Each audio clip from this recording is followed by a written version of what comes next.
আমার বয়স যে বছর 21 পূর্ণ হলো, ভোট দিলাম। দ্বিতীয়বার যখন চটের পর্দা টাকা খুবড়িতে ঢুকে প্রগতিশীল প্রতীক চিহ্নে ছাপ মারছি, আমি তখন 26। 29 বছর বয়সেও বিশ্বের নিঃস্বার্থতম গণতন্ত্র রক্ষার জন্য আমার প্রাণ আকুল হয়ে উঠেছিল। কিন্তু এবছর সারা দুপুর তক্তপোষে শুয়ে বেড়ার ফকুর দিয়ে পতাকা ওড়ানো রিক্সার যাতায়াত দেখেছি, ভোট দিতে যাইনি। না, আমি ভোট বয়কট করিনি, ভোট আমাকে বয়কট করেছে।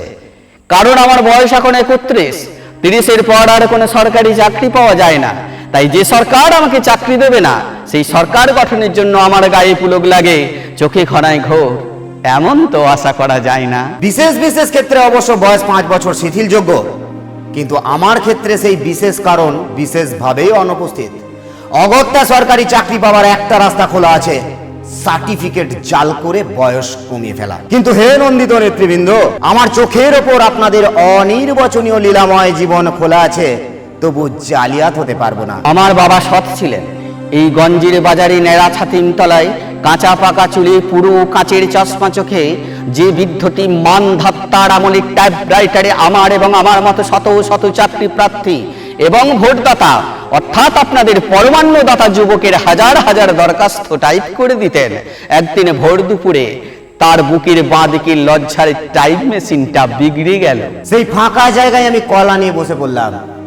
কার্বাইডে পাকানো চালানি বর্তমান কলার রং যদিও বোম্বাই অভিনেত্রীর চটককেও হার মানায়, তবু খেতে অতিশয় অখাদ্য ফলে আমাকে ডাবের সঙ্গে ভাব জমাতে হলো। পা ফাঁক করে দাঁড়িয়ে ধুতি পাঞ্জাবি শার্ট প্যান্ট যখন সরু নল দিয়ে চোঁ চোঁ করে সুমিষ্ট জল টেনে নিত, তাদের দুপায়ের ফাঁক দিয়ে এই গঞ্জের ছিন্ন বিচ্ছিন্ন মানুষের মর্মান্তিক মহিমাকে স্পর্শ করতাম। ডাবের খোলাটি ছুঁড়ে ফেলার সঙ্গে সঙ্গে ভিতরে আঙুল ঢুকিয়ে দেখে নিতাম অধিকাংশ অমেরুদণ্ডী বুদ্ধিজীবীদের মতোই ভিতরে শ্বাস আছে কিনা।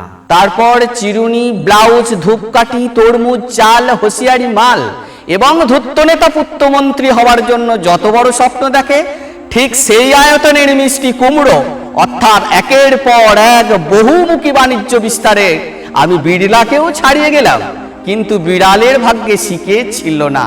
ফলে প্রায় বিনা চিকিৎসায় মা মারা গেলেন। আমাদের এখানে গত 20 বছরে আধখানা হাসপাতাল হয়েছে, বাকি আধখানা হবে না।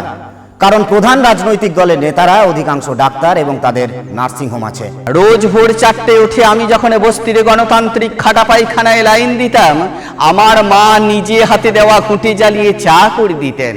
সেই স্যাঁতস্যাঁতে অন্ধকার ধোঁয়াটে আগুনের সামনে বসে থাকা মাকে আমার ভারতবর্ষ বলে মনে হতো। দড়ি কেটে দিদির মৃতদেহ নামাবার পর থেকে মা একদম চুপ হয়ে গেছিলেন। কারণ দিদির যার সঙ্গে বিয়ে হয়েছিল সে গরিব ছিল, কিন্তু ভালো ছিল। দারিদ্রতাকে মহানও করেনি, খ্রিস্টের সম্মানও দেয়নি। এক চোরা কারবারি শ্রমিক নেতার আর কাঠিতে পরিণত করেছিল। সেই নেতাকে মহিলা সরবরাহ করত। সেই নেতার সঙ্গে মন্ত্রীর যোগ ছিল, মন্ত্রীর সঙ্গে কেন্দ্রের যোগ ছিল, কেন্দ্রের সঙ্গে পরিধির যোগ ছিল, পরিধির সঙ্গে ব্যাসের যোগ ছিল এবং ব্যাসের সঙ্গে ব্যাসার্ধের সংযোগ ছিল। এই সূক্ষ্ম যোগাযোগগুলি একসঙ্গে গিঁট লেগে একটা মোটা নাইলনের দড়ি হয়ে আমার দিদির গলায় ফাঁস লাগিয়েছিল। চাকরি আমার হতো। জেলার সব ছাত্রদের মধ্যে আমি যদি মাতৃভাষায় প্রথম না হয়ে আপনাদের পিতৃভাষা অর্থাৎ ইংরেজিতে প্রথম হতাম, তাহলে আমার বরাত খুলে যেত। অথবা আমার বন্ধুরা যারা ঠিক ঠিক জায়গায় তেল সরবরাহে আরব রাষ্ট্রগুলিকেও হার মানিয়েছে, যদি তাদের সঙ্গে প্রতিযোগিতায় নামতে পারতাম, তাহলে আমার গলায় বাদামের ঝুড়ির বদলে নেকটাই ঝুলতো। গর্তে ঢুকে যাওয়া ফ্যাকাশে হলুদ রঙের দুটো চোখের শূন্য দৃষ্টি এবং একটা অকেজু টাইম মেশিন ছাড়া আমার বাবা আমার জন্য আর কিচ্ছু রেখে যেতে পারেননি। এবছর জীবনের সর্বশেষ ভোটটি দিয়ে মা চলে গেলেন। পড়ে রইল ভারতবর্ষ। আমার আর কোনো দায় নেই, যেহেতু আজকের দর্শন আগামীকালের সংস্কার মাত্র। এখন যদি আমি সন্ন্যাসী হয়ে যাই, বন্ধুরা বলবে পালিয়ে গেল।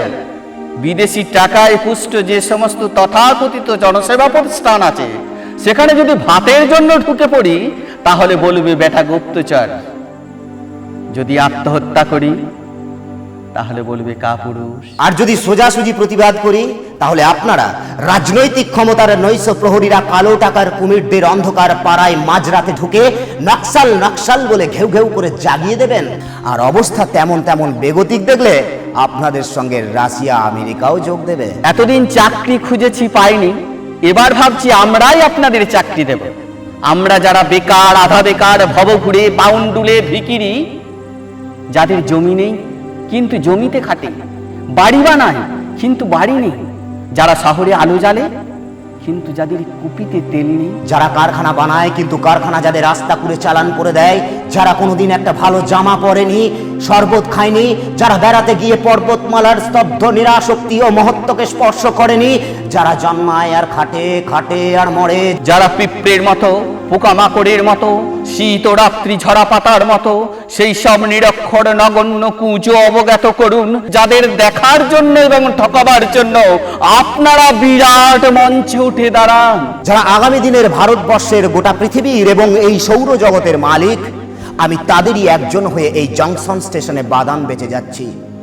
কসাইয়ের বাঁ হাতের বুড়া আঙুলের মতো জীবন আমাদের যে কোনো মুহূর্তে বিচ্ছিন্ন হয়ে যেতে পারি। এই আঙুলের কেন্দ্রীভূত চাপে খোলা ফাটিয়ে বের করে আনা যায় রাজনৈতিক ক্ষমতার পুষ্টিকর তৈলবীজ, আর সমস্ত শুকনো খোসা বাতাসে উড়ে যায়।